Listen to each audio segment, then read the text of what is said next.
నమస్కారం. ఆళ్ళ వెంకట గోపాలకృష్ణారావు, అధ్యక్షులు సాగునీటి వినియోగదారుల సంఘాల సమాఖ్య ఆంధ్రప్రదేశ్.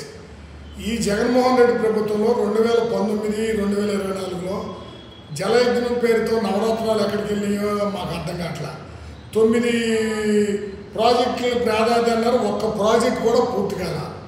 ఇప్పుడు పరిస్థితి చూస్తే ఈ ప్రభుత్వంలో 2019 నుంచి 2024 వరకు ఇప్పటికి ఈ 4 సంవత్సరాల 10 నెలల కాలంలో 32,000 కోట్లు ఖర్చు పెట్టి, అంతకుముందు ప్రభుత్వంలో ఇచ్చిన జీతాలకి కాంట్రాక్టర్లకి ఒక 10,000 కోట్లు ఇచ్చి 22,000 కోట్లు ఖర్చు పెట్టి ఒక్క ఎకరం కూడా కొత్త ఆయకట్టు తీసుకురాలా. సంఘం మ్యారేజ్కి రంగులేసి మేము దీన్ని ఓపెన్ చేసామని అన్నాడు. అట్లాగే ఇదే విషయంలో జలవనరుల రంగం మనం ఆలోచిస్తే గత తెలుగుదేశం ప్రభుత్వం హయాంలో ప్రత్యేక ప్రాధాన్యత ఇచ్చి 5 సంవత్సరాల్లో 68,000 కోట్లు ఖర్చు పెట్టి 67 ప్రాజెక్టులు చేపట్టి 23 పూర్తి చేయడం జరిగింది. అట్లాగే 32 లక్షల ఎకరాలు కొత్త ఆయకట్టు, మన 32 లక్షల ఎకరాల ఆయకట్టు స్థిరీకరించాం. ఇది 9 స్కాచ్ అవార్డులు వచ్చినాయి.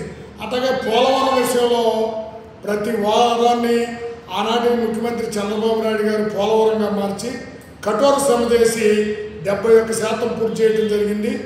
అట్లాగే DPR-2 55,548 కోట్లకి అది శాంక్షన్ చేయించి TACలో ఆర్థిక శాఖ పంపాం. ఈ 5 సంవత్సరాల్లో ఈ ప్రభుత్వం కనీసం ఒక్క అడుగు కూడా ముందుకేలా.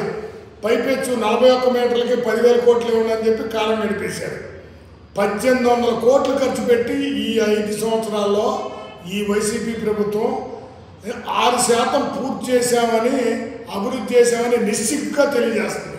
అట్లాగే ఈ జలవనరుల రంగాన్ని గాలికి వదిలేయటమే కాకుండా కృష్ణా గోదావరి నదులకి సంబంధించి పట్టిసీమ ద్వారా ఈ ప్రభుత్వం పైనుంచి నీరు రాని పరిస్థితిలో కృష్ణా డెల్టాకి గోదావరి జలాలు అందించాలని పట్టిసీమ ద్వారా 2014 నుంచి 15 నుంచి 19 వరకు మొత్తం 358 TMCలు తీసుకొచ్చి కృష్ణా, పశ్చిమ గోదావరి, ప్రకాశం, గుంటూరు జిల్లాల్లో 13 లక్షల ఎకరాల ఆయకట్లు ఉన్నటువంటి వరికి, చేపలు, రొయ్యల చెరువులకి నీరు ఇవ్వటం వల్ల రైతులకు 45,000 కోట్ల ఆదాయం రావడమే కాకుండా భారతదేశ GDPలో కృష్ణా జిల్లా 2వ స్థానంలో నిలవటం జరిగింది.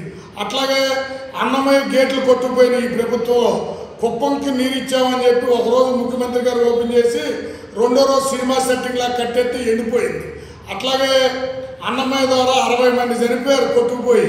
అట్లాగే గుండ్లకమ్మ గేట్లు 2వ గేటు కొట్టుకుపోయింది, 3వ గేటు కొట్టుకుపోయింది. ఇవన్నీ కూడా చాలా దారుణం.